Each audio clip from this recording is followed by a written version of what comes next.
بسم الله الرحمن الرحيم. أعوذ بالله من الشيطان الرجيم كما أخرجك ربك من بيتك بالحق وإن فريقا من المؤمنين لكارهون. Sebagaimana Tuhanmu telah mengeluarkan Muhammad dari rumahmu dengan kebenaran. Artinya tadi sudah kita bilang ada rekayasa tanda kutip Allah di sini. Dan sesungguhnya sebagian orang-orang mukmin tidak menyukainya. Mereka tidak berharap terjadi peperangan, berharap mengejar kafilah. Nabi SAW terus saja lalu meneruskan perjalanan setelah mendapat pendapat tersebut hingga sampai ke sebuah tempat di wilayah Badr yang bernama Udwatid Dunya, tepatnya di utara Badr, dan beliau berkemah di belakang Udwatid Dunya. Jadi perlu saya kasih gambaran tentang kondisi perang Badr, teman-teman. Ada satu gunung besar. Gunung besar ini yang lebih dekat dengan Madinah namanya Udwatid Dunya. Di sebelahnya gunung itu namanya Udwatil Quswa. Jadi dunia dan Quswa gitu ya. Pasukan Nabi SAW tiba di Udwatid Dunya. Belum tahu ini lokasi perang di mana, tapi yang jelas sampai di situ. Lalu Nabi SAW menyuruh para sahabat untuk tinggal sejenak, istirahat, dan itu sudah menjelang malam. Rupanya tanpa diketahui oleh Nabi SAW, pasukan Quraisy tiba di Udwatil Quswa. Di seberangnya gunung, jadi cuma batasnya gunung. Sini pasukan, sini pasukan. Dua-duanya tidak saling tahu kalau ini sudah ada pasukan di situ. Dan yang luar biasa di sini kata ulama tafsir, di sini tanda kutip tidak ada rekayasa Allah. Kafilahnya Abu Sufyan lolos. Kafilah Abu Sufyan tidak tahu kalau pasukan sudah tiba di lokasi itu. Mereka juga tidak tahu kalau pasukan muslimin ada. Kedua pasukan tidak saling tahu. Luar biasa Allah atur kejadian ini, dan kita akan bacakan ayat berbicara masalah itu. Pada saat itu teman-teman sekalian, Abu Sufyan belum tahu kalau Quraisy sudah tiba di wilayah Badr, dan ia terus menyelamatkan kafilah dengan menelusuri gunung demi gunung hingga keluar dari wilayah Badr dan keluar ke pesisir Laut Merah dan berhasil selamat dari pasukan muslimin. Sesuatu yang merupakan rekayasa Allah Azza wa Jalla, tanda kutip di sini, ketiga kelompok tersebut tidak satu pun saling mengetahui keberadaan masing-masing. Dan hal ini Allah ceritakan dalam Al-Quran dengan sangat jelas. Kembali lagi surah Al-Anfal, surah nomor 8 ayat 42. A'udzu billahi minasyaitonir rajim. Idz antum bil udwatid dunya wa hum bil udwatil quswa war raqbu asfala minkum walau tawa'adtum lakhtalaftum fil mi'adi walakin liyaqdiyallahu amran kana maf'ulan liyahlika man halaka an bayyinatin wa yahya man hayya an bayyinah wa innallaha lasami'un alim. Ingatlah pada hari ketika kamu berada di pinggir lembah yang dekat, maksudnya Udwatid Dunya tadi, lebih dekat dengan Madinah, dan ketika mereka pasukan Quraisy berada di lembah Quswa, lembah yang lebih jauh di sebelahnya gunung. Sementara kafilah yang sedang kalian kejar berada di bawah kalian, maksudnya sudah melampaui tempat itu, sudah berhasil lolos. Sekiranya kata Allah, kalian mengadakan perjanjian untuk pertempuran itu, pasti kalian tidak akan sependapat dalam menentukan hari pertempuran itu. Akan tetapi Allah mempertemukan dua pasukan itu agar Dia Allah melakukan suatu urusan yang mesti dilaksanakan. Kata para ulama tafsir adalah memberikan kemenangan untuk muslimin dan mempermalukan orang-orang musyrik. Yaitu kata Allah, agar orang yang binasa itu binasa selama-lamanya. Tokoh-tokoh Quraisy nanti kita lihat akan banyak yang mati di perang Badr, termasuk musuh Islam yang paling besar siapa? Abu Jahal. Dia akan binasa di sini nanti. Kita akan dengar kematiannya nanti. Dengan keterangan yang yaitu orang agar binasa orang-orang yang selama-lamanya, orang-orang yang yaitu agar orang yang binasa selamanya dengan keterangan yang nyata, pasti mereka mati. Dan agar orang yang hidup itu hidupnya dengan keterangan yang nyata pula. Maksudnya orang-orang beriman, mereka tahu ternyata menang bisa didapatkan walaupun jumlah mereka lebih sedikit, dan mereka yakin mereka dalam keadaan benar. Sesungguhnya Allah Maha mendengar lagi Maha mengetahui. Ayat inilah teman-teman sekalian yang membuat para ulama mengatakan tadi ada rekayasa tanda kutip Allah yang Maha tinggi. Karena Allah mengatakan kalau kalian janjian nggak bakal terjadi nih. Lokasi Allah yang tentukan, gitu kan. Pertemuan musuh Allah tentukan, kafilah Quraisy lolos Allah yang tentukan, semua sudah diatur. Dan kesimpulan sederhana kata para ulama sejarah, perang Badar telah diatur langsung oleh Allah Azza wa Jalla dari langit. Nabi SAW mengutus mata-mata untuk mengumpulkan informasi. Seperti biasa ikhtiar manusiawi. Dan perlu kita tahu Nabi SAW menggabungkan antara ikhtiar manusiawi beliau dengan wahyu yang turun. Selama wahyu belum datang, beliau ikhtiar manusiawi. Jadi kan, berusaha sampai wahyu datang meluruskan kalau salah atau membenarkan kalau benar.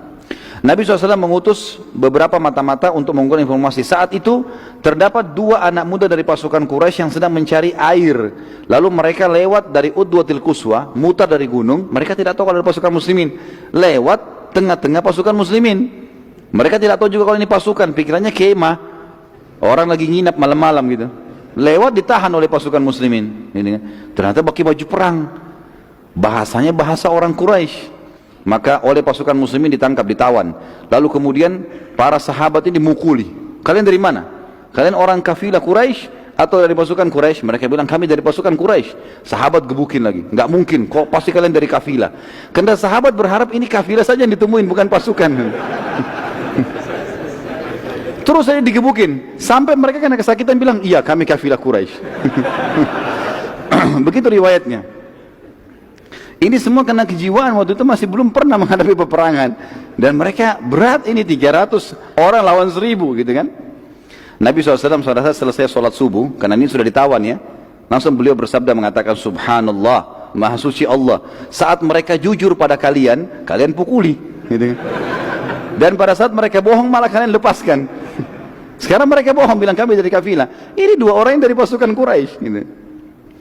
Abu Sufyan pada saat itu berhasil menyampaikan kafilah teman-teman sekalian, dan posisinya sudah berada jauh di belakang pasukan Quraisy, sudah menuju ke jalan Mekah. Abu Sufyan pun pada saat itu tahu informasi, dia kirim orang-orang tinjau lokasi, ternyata pasukan Quraisy dilihat sudah ada, sudah pagi hari, pasukan muslim sudah ada. Maka mulailah Abu Sufyan pada saat itu ngirim surat cepat kepada pasukan, hai Quraisy, kafilah kita sudah selamat. Maka pulanglah. Abu Sufyan suruh pulang karena tujuan minta bantuan tadi untuk apa? Selamatkan kafilah. Sudah selamat harta kita. Untuk apa perang? Ternyata peperangan tadi yang berat ini bukan cuma dirasakan oleh muslimin, orang kafir Quraisy pun berat. Mereka nggak mau perang.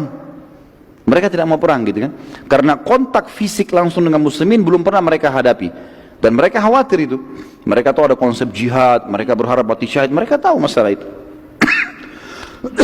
Suku Zumrah, satu suku besar Quraisy, pada saat menerima surat dari Abu Sufyan, mereka mengatakan, kita kan keluar untuk menyelamatkan kafilah, dan sekarang telah selamat, maka tidak perlu lagi ada peperangan.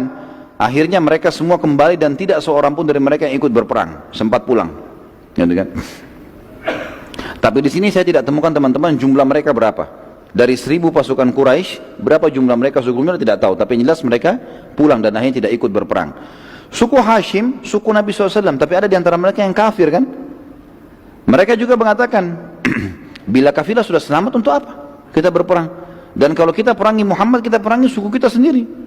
Nggak boleh ini, kita harus pulang nih, gitu kan? Maka sebagian besar mereka pulang, kecuali Abbas bin Abdul Muttalib, paman Nabi SAW. Karena Abbas dianggap pimpinannya suku. Kalau dia balik memalukan. Maka Nabi SAW menjelaskan kalau Abbas ikut perang di Badar itu karena kurh, tidak suka sebenarnya. Nabi SAW sudah ingatkan itu. Kalau ini sebenarnya bukan mau perang, tapi dia hanya malu dengan sukunya. Kemudian pembicaraan tentang balik ke Mekah ini mulai ramai di antara pasukan Quraisy, dan akhirnya mereka banyak yang siap-siap. Utbah bin Rabi'ah yang nanti juga mati ya di perang Badar ini, salah satu pemimpin pasukan Quraisy didatangi oleh Hakim bin Huzam dan berkata kepadanya, Hakim bin Huzam salah satu orang yang dianggap bijaksana di Mekah, yang termasuk yang sempat merobek kesepakatan pemboikotan Nabi SAW, gitu kan, Hakim bin Huzam. Dia berkata, wahai Utbah, untuk apa lagi berperang? Bukankah kafilah telah selamat? Demi Allah, bila kita memerangi mereka berarti kita memerangi sanak kerabat kita sendiri. Ada banyak muhajirin di situ, ya, banyak orang-orang Mekah.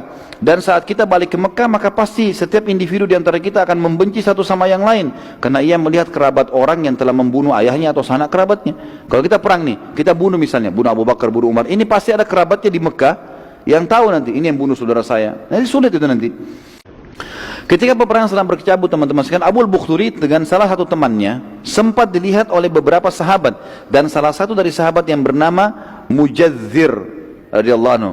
Mujadzir ini teman-teman sekalian berkata pada Abu Bukhturi, sesungguhnya Nabi kami telah melarang kami membunuhmu. Abu Bukhturi bilang, bagaimana dengan sahabatku ini? Ada teman di sebelahnya. Kata para sahabat, kami tidak dilarang membunuhnya. Ya, cuma kamu saja sendiri. Abu Bukhturi bilang, aku tidak akan membiarkan sahabatku kalian bunuh. Mujadzir lalu berusaha menyerang sahabat Abu Bukhturi, tapi Abu Bukhturi terus menghalangi, dan akhirnya Mujadzir ya tidak sengaja menayangkan pedangnya, dan akhirnya Abu Bukhturi menyerang Mujadzir dengan pedang. Pada saat diserang dia menangkis, kemudian dia menyerang tidak sengaja kepada Abu Bukhturi, dan Abu Bukhturi akhirnya terbunuh. Pada saat itu Nabi SAW sudah dipesan, jangan bunuh Abu Bukhturi, apapun alasannya, hindari. Tidak usah mau bunuh temannya, sama temannya pun ditinggalkan. Mestinya begitu perintah Nabi SAW. Mujadzir segera menghadap diri kepada Nabi SAW dan berkata, demi Allah ya Rasulullah, aku tidak mau membunuhnya, tapi ia terus menyerangku hingga aku harus membela diri, dan akhirnya membunuhnya. Terus saja Mujadzir meminta ridho Nabi SAW sampai Nabi SAW memaafkannya. Dan kita renung di sini teman-teman, bagaimana para sahabat sangat menjaga perintah dan juga larangan Nabi SAW. Lanjut lagi nggak ini? Subuh loh ini. Kisah Zubair bin Awam radhiyallahu anhu. Salah satu prajurit Quraisy yang terkenal dan sangat kuat namanya Ibnu Dzatu Kabsh. Ibnu Dzatu Kabsh ini teman-teman sekalian disebutkan dalam riwayat, badannya besar, kekar, kudanya juga besar, dari kepalanya sampai kaki kudanya semua besi. Orang ini luar biasa, Ibnu Dzatu Kabsh, dan dia satu-satunya pasukan Quraisy yang punya pegangan pedangnya besi sepanjang lengannya, kemudian di ujung itu pedang lagi sepanjang 2 kali lengannya. Jadi besar sekali, gitu kan? Dan dia mengganggu muslimin pada saat itu. Tebas sana, tebas sini, jarak jauh dia sudah kenakin orang semuanya. Jadi banyak luka di antara muslimin dan banyak jadi korban. Salah satu sahabat datang kepada Nabi SAW mengatakan, ya Rasulullah, pergi ke kemah mengatakan, ya Rasulullah, Ibnu Dzatu Kabsh menyusahkan kami nih. Luka sana, luka sini, banyak korban. Dan dia berusaha menembus, ingin sampai ke kemah Nabi SAW. Maka Nabi SAW panggil Zubair bin Awam radhiyallahu anhu. Ini terkenal dengan sepupu Nabi. Ya, ibunya adalah Sofia, tante Nabi SAW. Pada saat itu tergolong prajurit muslim pilihan yang memiliki kelihan dan dalam berperang, dan juga berkata, ya, dan Nabi SAW berkata padanya, selesaikan urusan kami wahai Zubair. Dan ini termasuk strategi perang teman-teman sekalian, berikan semua pekerjaan pada ahlinya. Jangan semua orang ditugaskan tugas yang sama, tidak. Ada yang ahli perang tanding, ya dia maju. Ada yang ahli strategi memanah, di tempat panah, ya. Ada yang menunggang kuda, dia harus masing-masing pada tempatnya. Di sini Nabi SAW tidak pilih sembarangan sahabat, dipilih Zubair. Zubair memang jeli. Di antara kejelian Zubair, dia sangat cepat menebaskan pedang dan sangat jeli pada saat melemparkan tombak. Kalau sasarannya di titik A, di titik itu kena. Jadi tepat sekali orangnya. Zubair berkata, aku pun lalu mendekati Ibnu Kabsh, mencari mana ini, poinnya di mana nih supaya dia bisa kena gitu. Maka keliling, dia bilang, saya kelilingi Ibnu Kabsh dan saya tidak temukan celah. Matanya saja semua besi. Ditombak pun bisa tombaknya terpental. Karena zaman dulu mereka meletakkan di bawah besi itu ada semacam kalau kita karet sekarang, tapi dari kulit hewan, sehingga kulit baru baju besi, jadi nggak bisa mental gitu kan. Maka kata Zubair radhiyallahu anhu, pada saat aku sedang berhadapan dengannya, aku melihat celah itu hanya 2 matanya dan diantaranya. Maka aku pun berdiri di atas kudaku, lalu aku melempar tombak sehingga menembus di antara 2 matanya dan tembus di kepalanya bagian belakang. Matilah Ibnu Abu Kabsh, dan pada saat dia mati, pada saat itu pasukan Quraisy sempat terpukul karena ini orang terkuatnya. Dan bagaimana Zubair naik di atas kuda kan kelihatan, orang-orang pada lihat, dan dia melempar dengan sangat jeli sehingga menembus di antara 2 matanya. Artinya kalau kena bagian kepala segala mungkin masih bisa mental. Tapi di sini bagaimana kejelian Zubair radhiyallahu anhu. Maka aku sarankan berbuat baiklah pada manusia, umumkan agar pasukan semua balik. Kenapa Hakim bin Huzam di sini mendatangi Utbah? Karena Utbah dianggap pada saat itu pimpinan perang. Iklankan supaya pulang. Utbah lalu mengiklankan, wahai sekalian manusia, tujuan kita keluar untuk menyelamatkan kafilah dan kafilah telah selamat, maka peperangan tidak diperlukan lagi. Mari kita balik ke Mekah. Panglima perangnya buat itu. Perhatikan di sini teman-teman sekalian ya. Orang yang paling benci dengan Islam, siapa dia? Abu Jahal berperang lagi di sini. Dia berperan lagi. Dia waktu dengar Utbah bilang itu pasukan perang, ini pimpinan perang. Maka dia melihat pasukan semua mulai siap-siap balik, maka Abu Jahal mendatangi satu persatu pasukan. Kenapa balik? Jangan balik, gitu kan. Teriak-teriak di pasukan, tidak ada yang mau dengar Abu Jahal. Tidak ada yang mau dengar, orang semua tidak mau perang. Dan dianggap dia bukan pimpinan perang. Abu Jahal lihat, di pasukan ternyata ada Amir al-Hadrami. Siapa Amir al-Hadrami teman-teman sekalian? Adalah ayahnya yang dibunuh anaknya oleh Abdullah bin Jahash. Kalau masih ingat tadi ada Sariyah, ya, yang dibentuk Nabi SAW 8 orang, dipimpin Abdullah bin Jahash. Kemudian ada 2 orang sahabat, Utbah bin Ghazwan dan Sa'ad bin Abi Waqqas yang hilang, sisa 6 orang menyerang. Kan ada 2 orang dari orang Quraisy yang ditawan, 1 terbunuh. Yang terbunuh ini anaknya si Amir ini. Amir keluar ini untuk membalas kenapa anaknya dibunuh oleh Abdullah bin Jahash. Juga mau ikut pulang, Abu Jahal dekati. Dia mengatakan, wahai Amir, ya, dia bilang sama orang ini kan, wahai Amir, apa kau tidak lihat orang-orang semua akan kembali ke Mekah dan mereka tidak akan membalas kematian anakmu? Amir lalu terus dimotivasi oleh Abu Jahal, ingatlah darah anakmu tumpah, anakmu mati, dibunuh oleh Abdullah bin Jahash, itu pasukan muslim. Kalau kau sekarang biarkan mereka pulang dan kau tidak menarik pasukan ini, maka pastilah anak kamu tidak ada balasannya sama sekali. Dan percuma kalau dari Mekah. Terus dimotivasi dengan kalimat-kalimat sampai akhirnya Amir mendatangi atau pergi ke tengah-tengah pasukan, lalu ia duduk di atas tanah. Dia buru-buru ke depan pasukan, lalu duduk tiba-tiba di atas tanah. Orang semua jadi berhenti lihat. Kenapa ini Amir duduk di atas tanah? Kemudian Amir mengambil tanah dan dia taruh di kepalanya. Ya, sambil dia menangis dan mengatakan, sungguh kasihan aku. Sungguh kasihan aku, kalian tega meninggalkan membalas kematian anakku. Demi Allah, kalau anak seseorang dan kalian yang mati terbunuh, kalian tidak akan membiarkannya. Terus saja Amir nangis-nangis, gitu kan. Debu dilempar-lemparin ke pasukan, gitu kan. Sampai akhirnya seluruh pasukan kembali. Kesian nih Amir, kita bantu saja. Ini semua gara-gara idenya Abu Jahal. Saat itu teman-teman sekalian, tidak seorang pun dari Quraisy, juga muslimin saling tahu posisi satu sama yang lain, tentunya tidak saling tahu kalau pasukan. Nabi SAW keluar bersama Abu Bakar berdua ini, mengumpulkan informasi.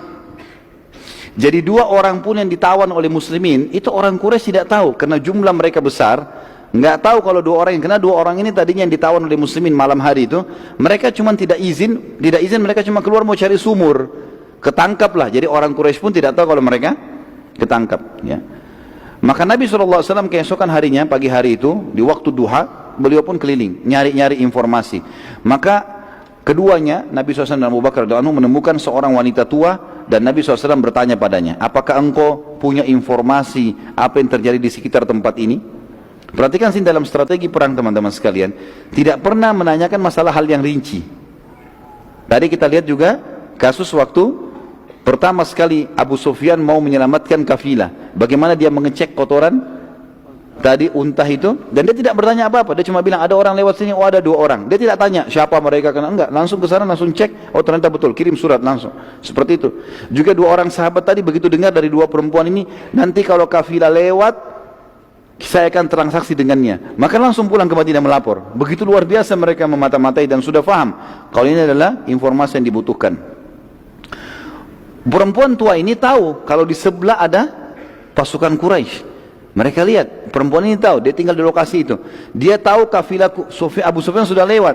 Nabi SAW tanya, apakah engkau punya informasi apa yang terjadi di lokasi sekitar sini? Orang itu bertanya, perempuan tua ini, siapa kalian?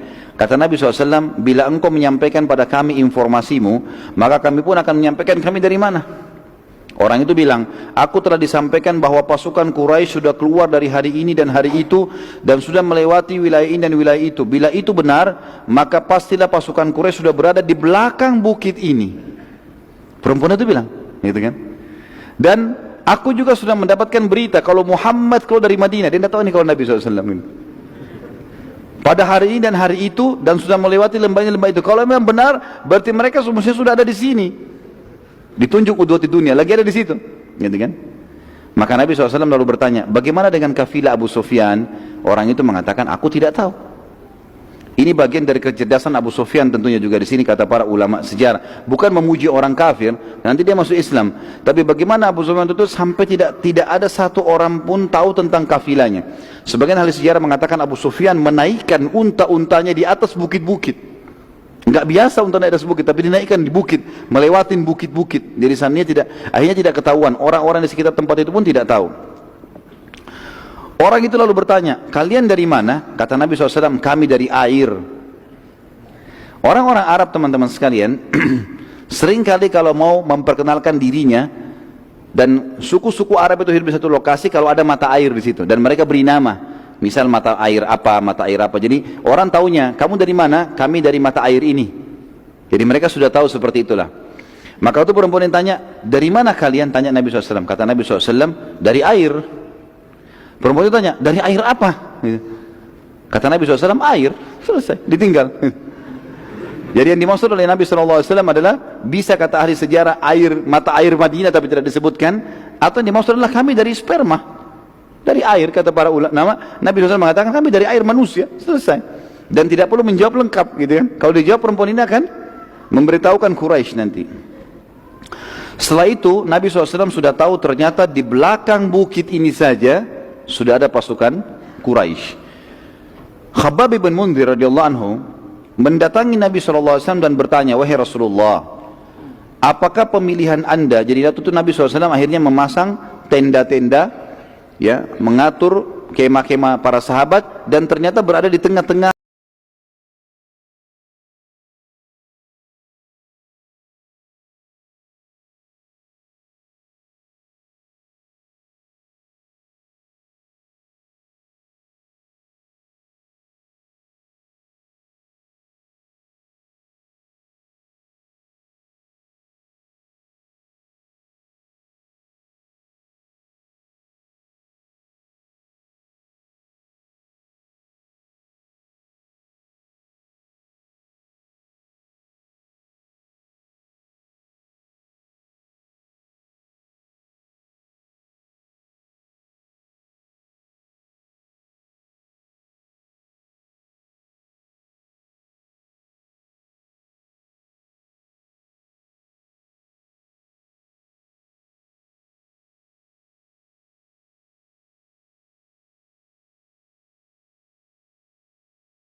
pada malam harinya. Allah yang Maha Suci menurunkan rahmatnya untuk meringankan peperangan bagi muslimin.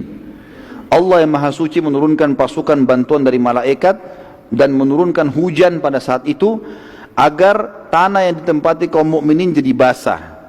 Dan yang turun kepada kaum muslimin adalah hujan gerimis. Hujan gerimis. Sehingga membuat seluruh pasukan muslimin malam itu tertidur karena lembutnya air hujan, halus sekali, lembut, gerimis, maka mereka ngantuk, tertidur. Jadi mereka istirahat, dan tanah di tempat mereka pijak itu menjadi basah, tapi basahnya tidak becek. Karena padang pasir teman-teman, kalau terlalu kering, berat untuk dijalani. Kita kalau jalan di padang pasir itu cepat capek, berat, tanahnya kering. Atau kalau basah sekali becek juga jadi berat, maka dia harus dibasahin sedikit saja. Maka menjadi bagus tanahnya, mudah untuk dilewati. Allah buat seperti itu keadaan di tengah-tengah pasukan muslimin. Dikatakan di sini, atau saya tulis teman-teman sekalian, pada malam harinya Allah Maha Suci menurunkan rahmatnya untuk meringankan peperangan bagi muslimin. Allah Maha Suci menurunkan bantuan dari malaikat hadir pada malam itu, menurunkan hujan agar tanah yang ditempati kaum mukmin jadi basah dan ringan, yang memudahkan mereka melangkah juga mengambil air dari sumur nantinya. Karena air sumur jadi penuh karena hujan turun. Kalau tadi airnya agak dalam, sulit juga ditimbah gitu.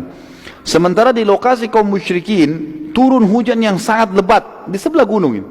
Hujan lebat sampai becek semuanya. Becek semuanya, jadi kotor, baju mereka jadi basah, gitu kan.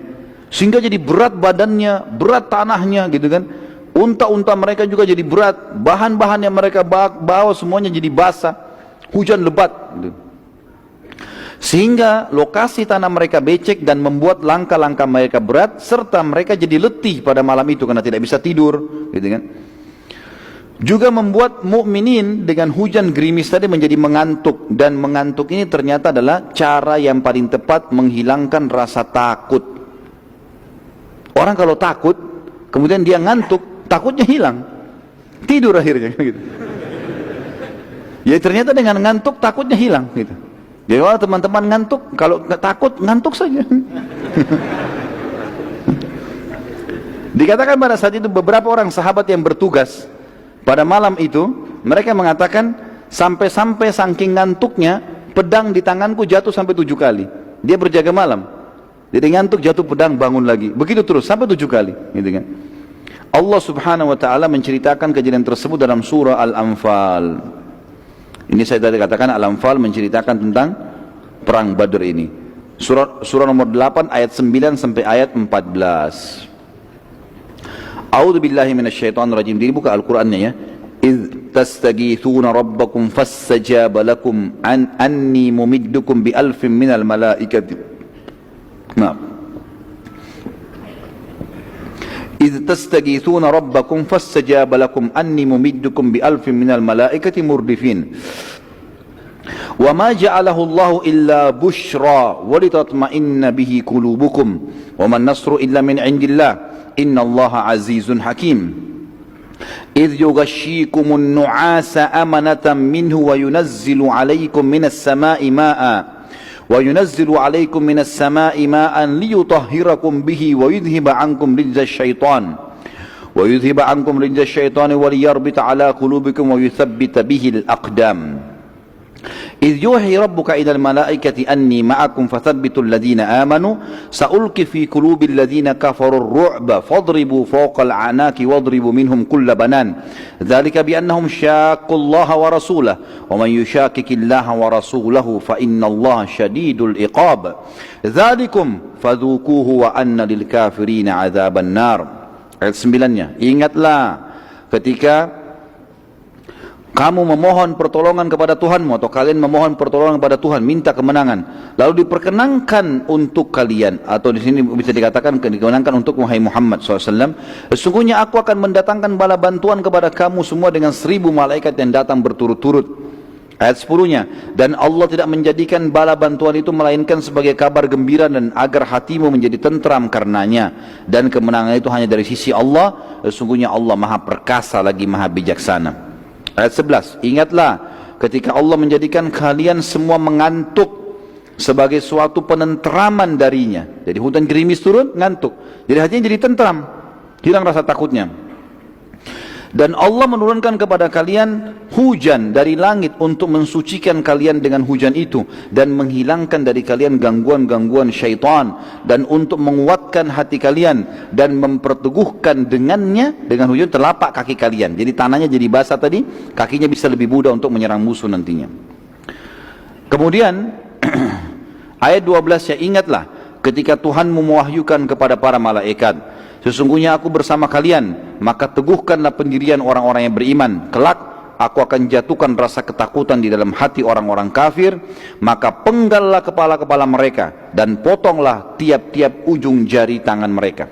Jadi perintah Allah kepada malaikat. Nanti kan kita pelajari setelah perang Badar bagaimana Nabi SAW mengatakan, maukah kalian tahu mana korban kalian, mana korban malaikat? Maka para sahabat mengatakan, iya Rasulullah. Kata Nabi SAW, kalau kalian temukan di bekas tebasan leher ada bakar, luka bakar dan jari-jari terputus, itu adalah korban malaikat.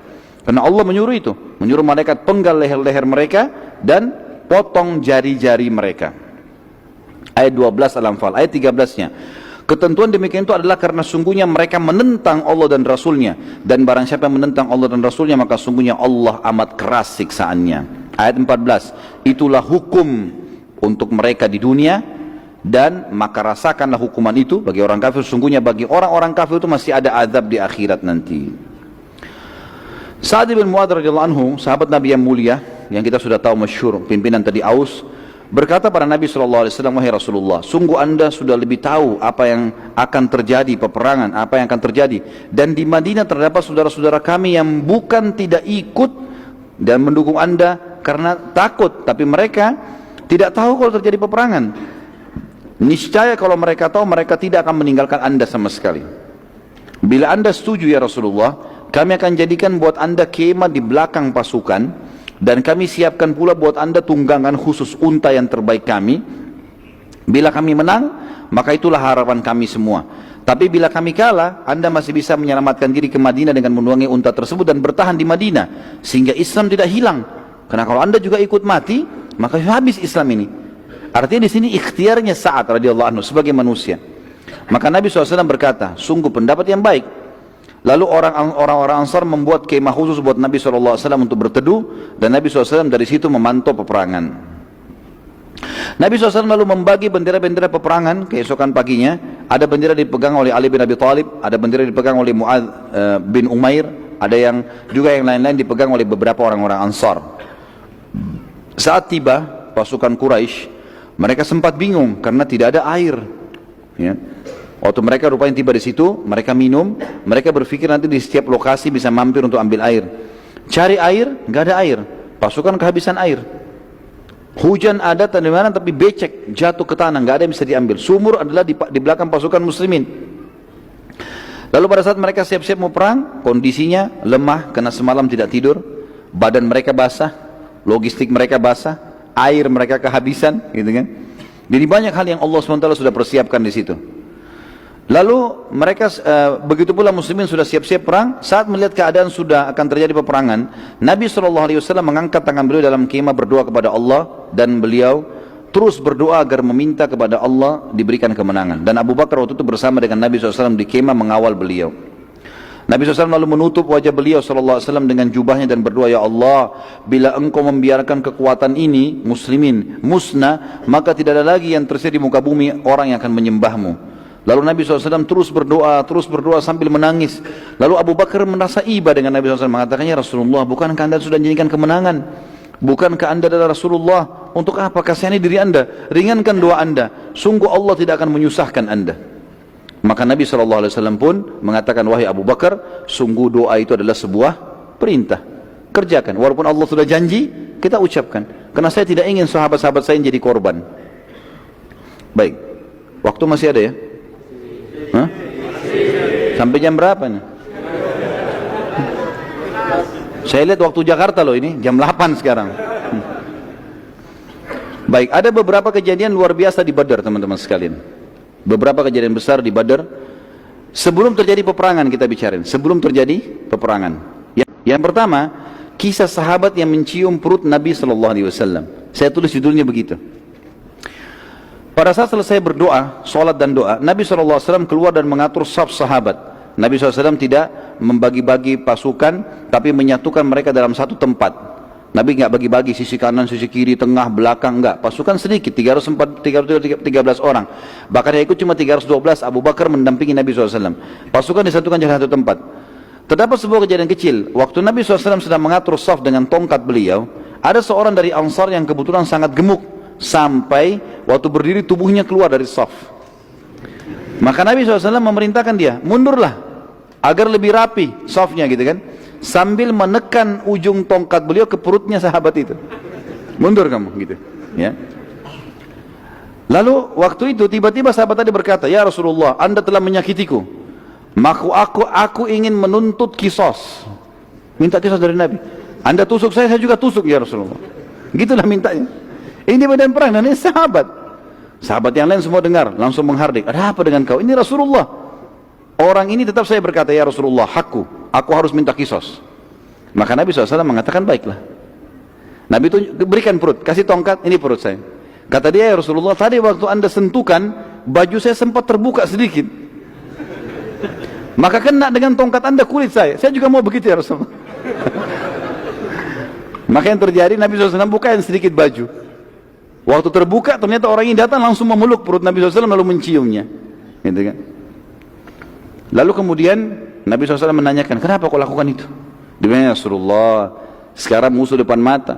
Jelas-jelas ini antara mati atau hidup. Saya ingin sebelum saya mati yang terakhir tersentuh dengan kulit saya adalah kulit Anda. Ini kejadian unik yang luar biasa. Maka Nabi SAW pun tersenyum. Tapi ini tentu satu orang, nggak mungkin orang semua buat itu ya. Pada saat itu teman-teman sekalian terjadi hal yang lain sebelum peperangan, namanya mubarazah, perang tanding.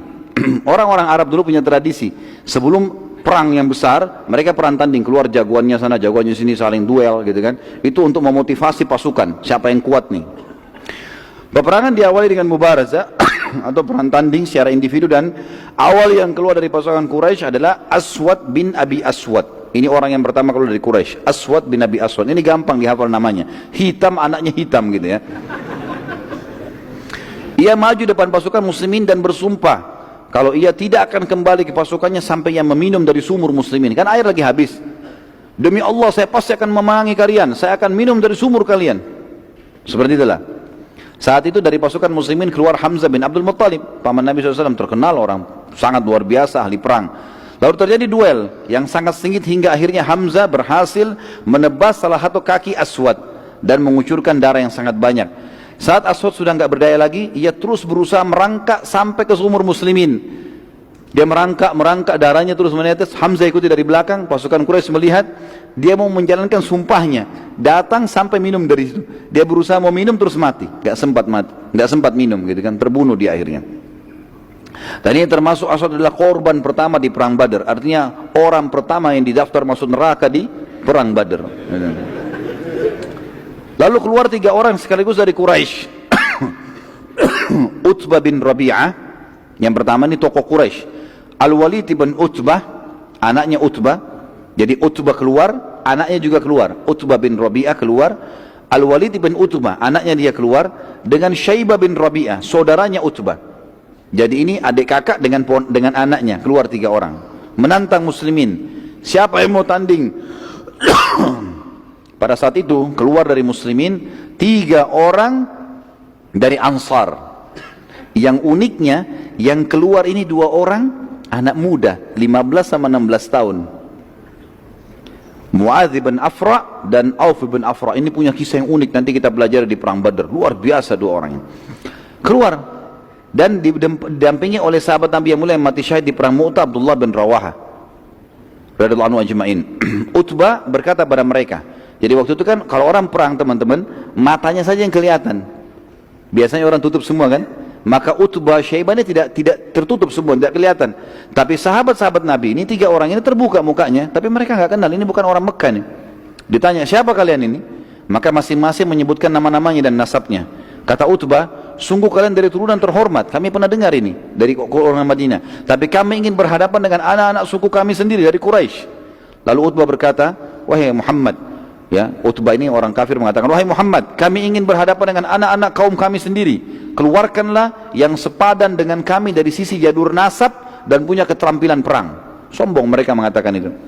Maka Nabi SAW lalu berkata, berdirilah wahai Ubaidah. Ubaidah ini adalah sepupu Nabi SAW. Berdirilah wahai Hamzah, berdirilah wahai Ali. Nabi SAW pilih dari kerabatnya semua. Berdiri kalian ketiga, hadapin itu. Ubaidah bin Harith bin Abdul Muttalib, ya. Jadi ini cucunya Abdul Muttalib, jadi sepupu Nabi SAW. Karena Harith anak pertamanya Abdul Muttalib, anaknya Harith namanya Ubaidah masuk Islam. Jadi ini sepupu Nabi SAW. Harith dengan Abdullah saudara, gitu kan. Kemudian Hamzah, Hamzah bin Abdul Muttalib kita tahu paman Nabi SAW, dan Adi bin Abi Thalib misalnya Nabi SAW. Abdul Muttalib adalah paman Nabi SAW. Nabi SAW memilih yang terbaik dari jalur dasar, sepadan dengan mereka, dan juga pasti Utbah tidak akan nolak karena ini dari kerabat Nabi SAW.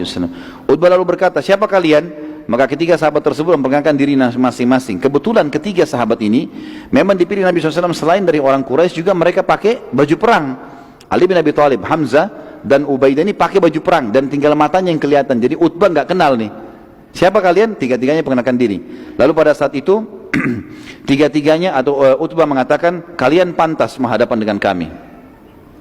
Lalu yang pertama maju Utbah melawan Ubaidah, sepupu Nabi SAW, anaknya Harith tadi. Hamzah melawan Syaibah dan Ali melawan Al-Walid. Ali bin Abi Thalib hanya dengan beberapa gerakan saja berhasil membunuh Al-Walid, mati. Berapa gerakan dikalahkan. Ali sangat mahir, luar biasa. Begitu juga Hamzah menyusul membunuh Syaibah dengan sangat cepat. Tertinggal sekarang Ubaidah dengan Utbah.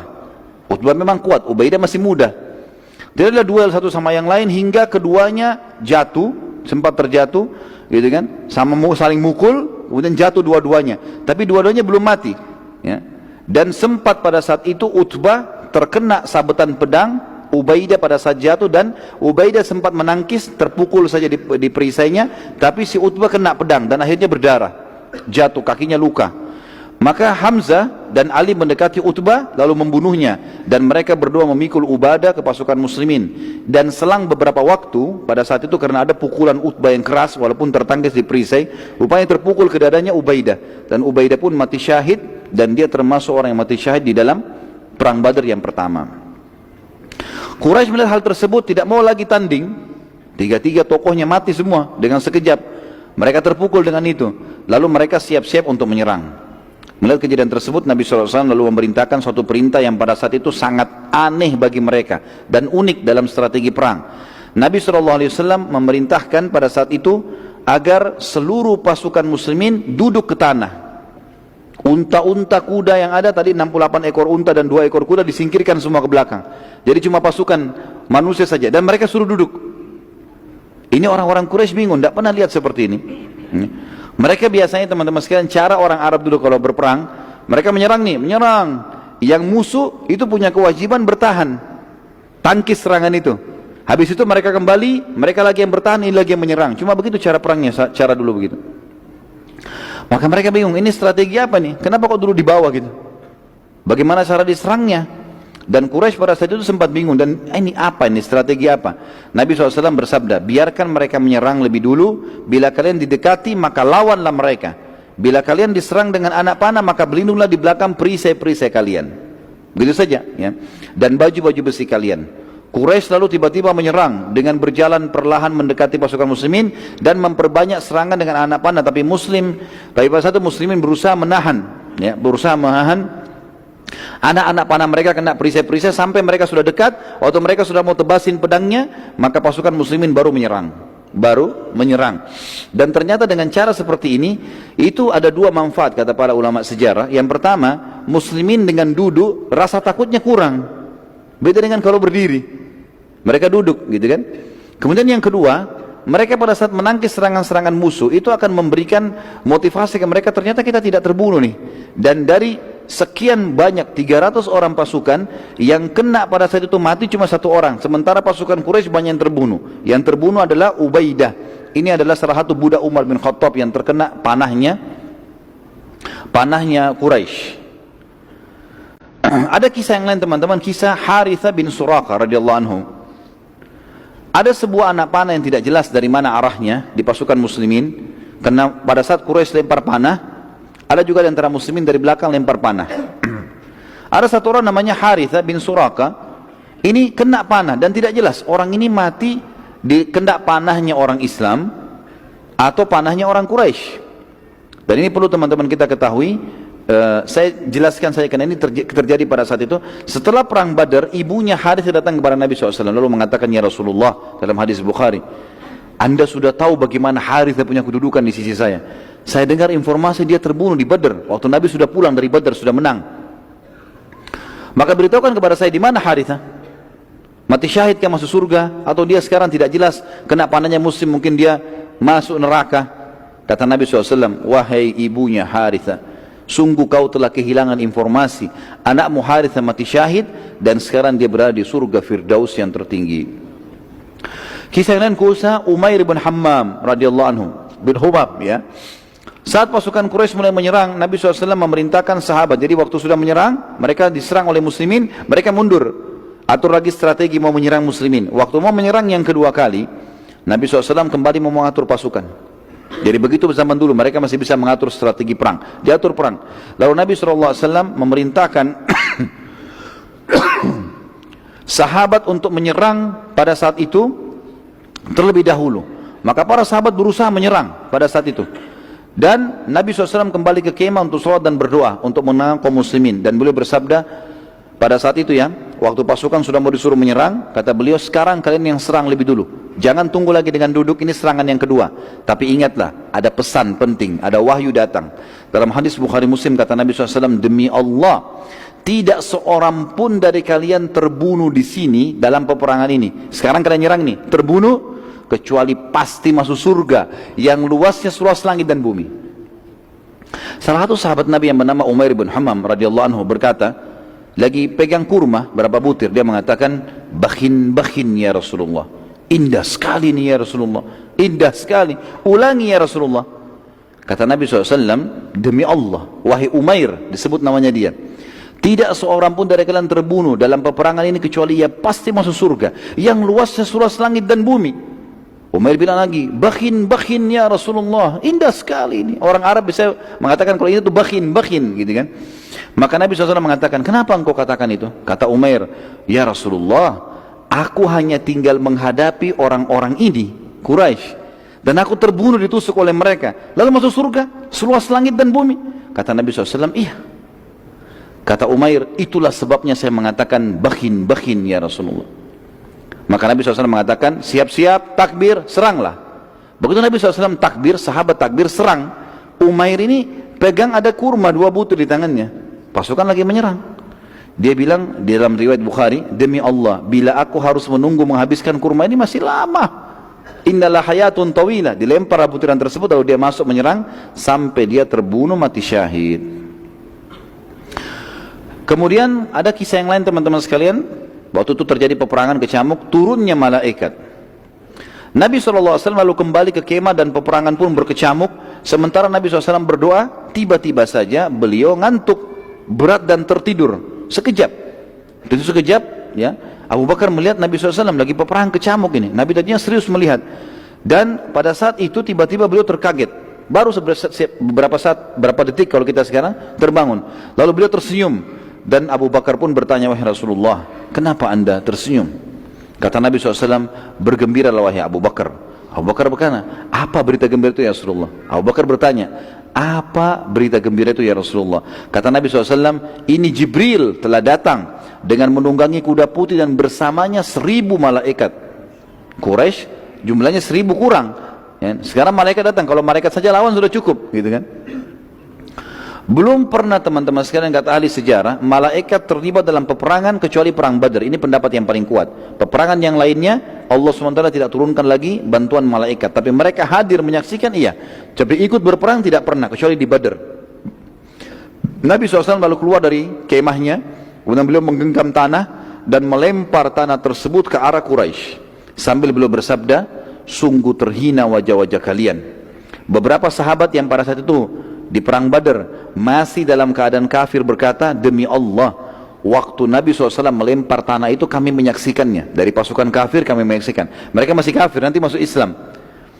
Dan tidak seorang pun diantara kami kecuali kena matanya debu itu. Lemparan pasir, padahal cuma segenggam ya. Ratusan orang ini semuanya kena dengan itu. Pelemparan tanah tersebut Allah ceritakan dalam Al-Quran. Kembali surah Al-Anfal ayat 17 sampai 18. A'udzu billahi minasyaitonir rajim. Falam taqtuluhum walakinallaha qatalahum wa ma ramaita idz ramaita walakinallaha rama waliyubliyal mu'minina minhu bala'an hasana innallaha sami'un alim. Dzalikum wa annallaha muhinu kaidil kafirin. Maka yang sebenarnya adalah bukan kamu yang membunuh mereka hai Muhammad, bukan pasukan yang membunuh orang-orang Quraisy, akan tapi Allah lah yang telah membunuh mereka. Dan bukan kamu yang melempar pada saat kau sedang melempar, tapi Allah lah yang telah melempar tanah itu sehingga menyebar ke mata pasukan Quraisy. Allah berbuat demikian untuk membinasakan mereka dan untuk memberi kemenangan kepada orang-orang mukmin dengan kemenangan yang sempurna. Sesungguhnya Allah Maha mendengar lagi Maha mengetahui. Itu ayat 17. Ayat 18-nya, itulah karunia Allah yang dilimpahkan kepada kalian dan sungguhnya Allah melemahkan tipu daya orang-orang kafir. Allah Subhanahu wa taala juga menceritakan teman-teman sekalian tentang kejadian ini dalam surah Al-Anfal ayat 9 dan ayat 10 ya. A'udzu billahi minasyaitonir rajim, tentang kedatangan malaikat yang 1000 itu ya. إذ تستغيثون ربكم فاستجاب لكم أني ممدكم بألف من الملائكة مردفين وما جعله الله إلا بشرى ولتطمئن به قلوبكم وما النصر إلا من عند الله إن الله عزيز حكيم. Ingatlah ketika kamu memohon, hai Muhammad, kepada Tuhanmu pertolongan, lalu Allah perkenankan bagimu, sesungguhnya aku akan mendatangkan bala bantuan kepada kamu, hai Muhammad, dan pasukanmu 1000 malaikat yang turun atau datang berturut-turut, maksudnya bersamaan. Yang ayat 10-nya, dan Allah tidak menjadikan mengirim bala bantuan tersebut melainkan sebagai kabar gembira dan agar hatimu menjadi tentram karenanya, dan kemenangan itu hanyalah dari sisi Allah, sesungguhnya Allah Maha Perkasa lagi Maha Bijaksana. Kita masuk ke yang lain teman-teman, kisah Hudzaifah ibn Yaman radhiyallahu anhu. Ini kalau kita mau ikutin sampai subuh loh, nggak selesai. Ini panjang kisahnya. Nabi SAW memerintahkan agar muslimin tidak membunuh Abul Bukhturi karena ia yang telah membatalkan pemboikotan terhadap Nabi SAW dan Bani Hashim juga Bani Muttalib. Masih ingat Abul Bukhturi? Dia salah satu dari sekian orang, 6-7 orang yang berkumpul untuk merobek ya surat yang ditulis oleh orang-orang Quraisy untuk memboikot Nabi SAW. Abu Bukhturi punya jasa. Hadir di perang Badar, Nabi SAW mengatakan jangan bunuh Abul Bukhturi. Kalau temui dia hindari saja, jangan ada yang membunuhnya. Pada saat itu juga Nabi SAW melarang untuk membunuh siapapun dari Bani Hashim karena mereka ikut berperang terpaksa. Terlebih lagi Bani Hashim sudah banyak yang pulang. Tinggal dari Bani Hashim beberapa orang, diantaranya Abbas. Maka kata Nabi SAW, terutama Abbas, pamanku, jangan ada yang bunuh. Karena dia keluar membenci, tidak suka. Nabi SAW tidak larang. Kalau ada di antara muslimin mungkin yang menyerang Abu Lahab, paman Nabi, tapi kafir memang. Abbas tidak berbeda, membenci itu, tidak suka. Tapi dia terpaksa. Salah seorang dari sahabat namanya Hudzaifah bin Yaman radhiyallahu anhu sempat marah dengan Quraisy karena beberapa kerabatnya telah terbunuh di peperangan itu, di perang Badar. Dia bilang, apakah kami melihat mereka Quraisy membunuh sanak kerabat kami dan kami akan membiarkan mereka? Demi Allah, bila aku ketemu dengan Abbas, pasti aku akan hantamkan pedangku ini ke wajahnya. Jadi ternyata Nabi SAW larang, tidak boleh kan? Tapi dia emosi, dia bilang kalimat itu. Sahabatnya mulia, Hudzaifah bin Yaman terkenal, orang yang sangat mulia. Tapi pada saat itu dia tidak tahu kenapa dia ucapkan kalimat itu. Dengan jengkelnya di badan perang, kok bisa Abbas dilolosin? Kalau Abbas ketemu saya akan bunuh, gitu kan? Nabi SAW saat mendengar perkataan Hudzaifah berkata kepada Umar bin Khattab, sedang berada di samping Nabi SAW, wahai Umar, apakah engkau akan membiarkan paman nabimu dibunuh? Umar langsung angkat pedangnya mengatakan, ya Rasulullah, gampang, izinkan saya tebas lehernya Hudzaifah. Selesai, saya bunuh. Hudzaifah sudah jadi munafik, anda larang bunuh, dia bilang bunuh, gitu kan? Maka kata Nabi SAW, jangan, biarkan saja dia.